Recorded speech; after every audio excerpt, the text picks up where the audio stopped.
প্রায় 400 বছরের বেশি পুরনো কালুসা বা কালসার দিঘি।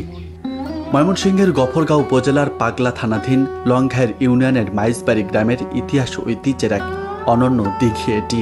মানুষের সুপেয় পানির অভাব মেটাতে 1600 শতকে প্রায় 14 একর জমি জুড়ে এই দিঘি খনন করেন ইসলাম প্রচারক সেকেন্দার শাহের ছেলে কালুসা।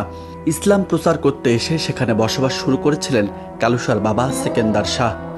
আমরা মুরব্বীদের কাছে শুনছি প্রায় 400 বছর পূর্বে এটা করছে। এটা আপনার এমনি পরিষ্কার করতে চাইছিল। এটার মধ্যে অনেক কাসিম আছে, এখনো আছে। কাসিম কাউরে কামড় মারে না, ইতিহাস আছে। এই কাসিম মাইরিয়া চিটাগাং নিছিল এক লোক, 200 কাসিম মাইরিয়া, পরে আবার এই কাসিম আইনে এই পুকুরে ছেড়ে দিছে।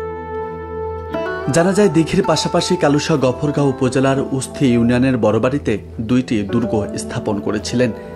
সে সময় দিল্লির সুলতানের বিরুদ্ধে স্বাধীনতাও ঘোষণা করেছিলেন তিনি।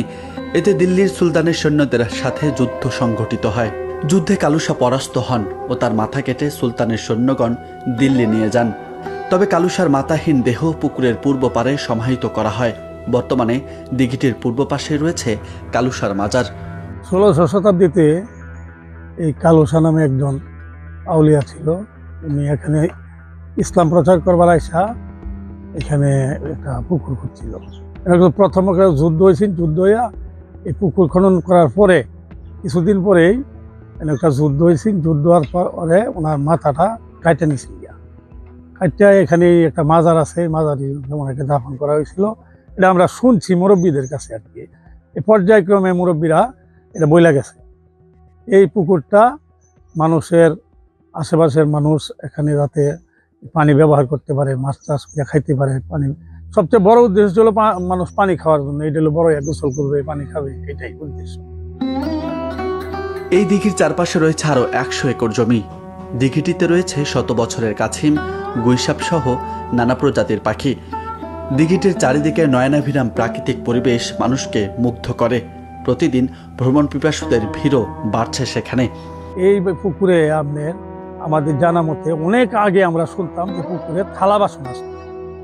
মানুষ রান্না বান্না, যে বিভিন্ন মেহমানি করার জন্য এই পুকুর থেকে থালা বাসন নিয়ে মানুষ এই মেহমানি করছে।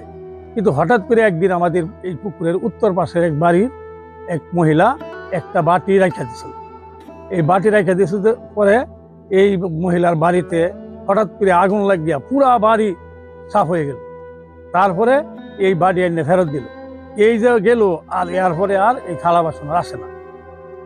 এখন আমাদের জানা মতে এই পুকুরে কোনো ছেলে মেয়ে কোনোদিন পরে মারা যায় না। কেউ এই পুকুরে বড় বড় অনেক কাসিম আছে, এই কাসিমও কাউকে কোনো ক্ষতি করে না। বর্তমানে জেলা প্রশাসনের থেকে লিজ নিয়ে পুকুরে মাছ চাষ করছে স্থানীয়রা।